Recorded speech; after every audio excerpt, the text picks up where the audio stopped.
The mayor of Dallas got a look at the police chief's crime reduction plan and says it doesn't go far enough. Today, Mayor Eric Johnson released his own plan to tackle the spike in violence, but says the person ultimately responsible for lowering crime is Chief Renee Hall.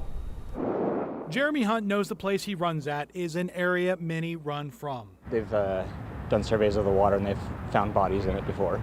So, I mean, that tells me there's problems here.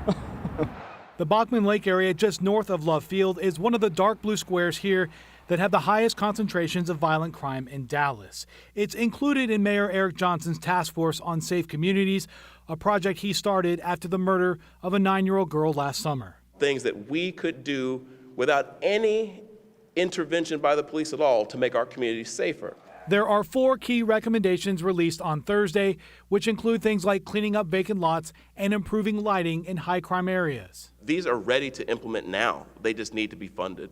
The mayor's task force plan comes just days before Chief Renee Hall will present what Dallas police plans to do to lower crime as well.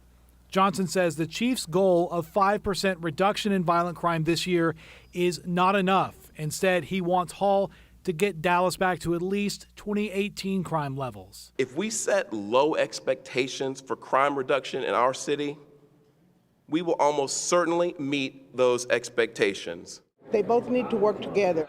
Deanna Flores of Oak Cliff says concerns over property crime brought her to City Hall Thursday.